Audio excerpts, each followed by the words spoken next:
The last few days have been hot and humid across the valley, making many thankful that they have central air. That's right. Air conditioning units are beginning another workout today, so we're getting some tips on making sure it stays running in tip-top shape this morning. Daniel Good with Good's Electric Heating and Air is joining us with some advice this morning. Daniel, good to see you as always.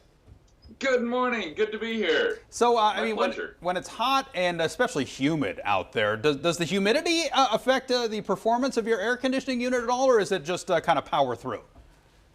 That's a great question, Steve. Humidity does make a difference in your home. And so I like to say, take a little walk around your house. When you go down to that furnace, check that air filter down there to make sure that's all good. But then check your dehumidifier that's next to your furnace to make sure it's running properly.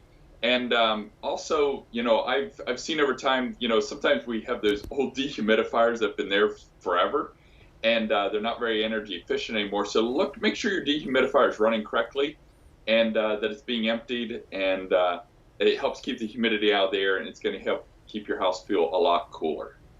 Daniel, what are some other things that we can do to make sure our AC is running efficiently? So one of the things is to, when you go outside, the outside unit, make sure there's not weeds growing up against it.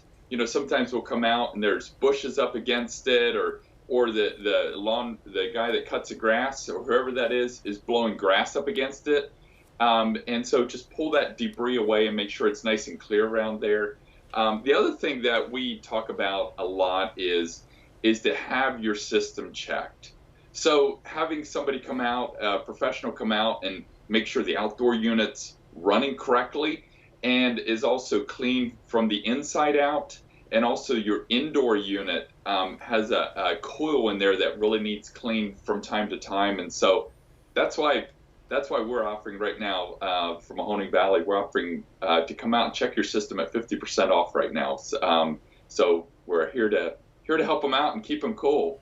Absolutely, and you have on the graphic there to keep your thermostat where it's at. Is that an important factor to not be kind of riding it and going up and down over and over again?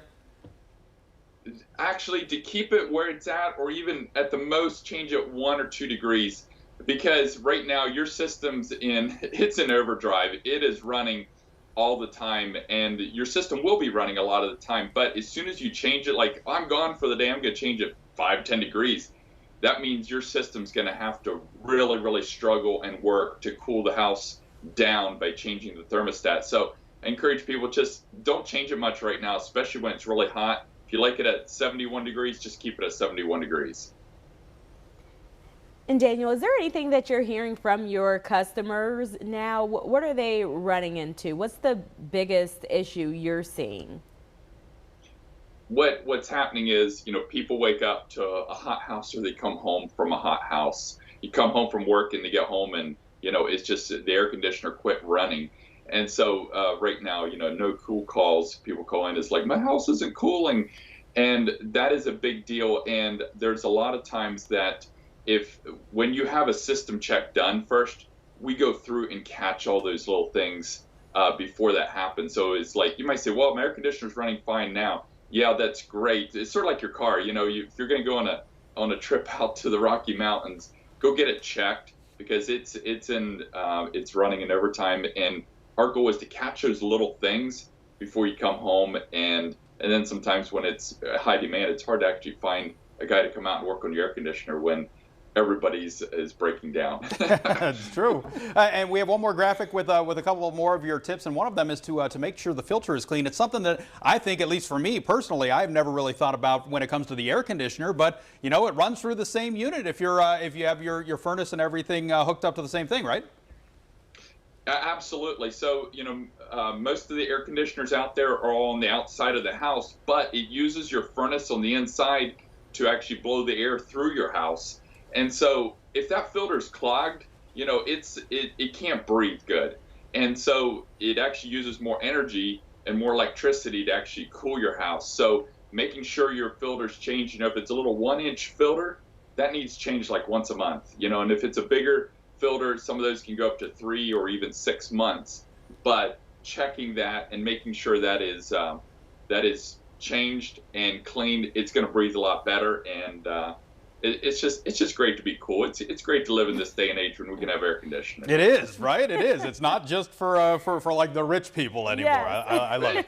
Daniel, thank you. Steve, go ahead. Steve, remember, I don't know if you ever heard of 470 air conditioning. I don't know if you ever heard that. I haven't. My dad talked about that. You know, in the old days, you cranked it, and when you were driving in your car, you cranked the 4 windows down and you went 70 miles an hour, and that was the best you got. That was my kind of air conditioning growing up, too. Daniel, thank you so much for joining us. Good to see you, my friend. Yes. Our pleasure as always, Steve. Have an awesome day. You too. You too. Thank you much. I like that. Hopefully it'll be a windows down type of day too when you're driving through wherever you're going today. Although you may encounter some showers. Emily Frazzini has the forecast for us this morning. Good morning, Steve.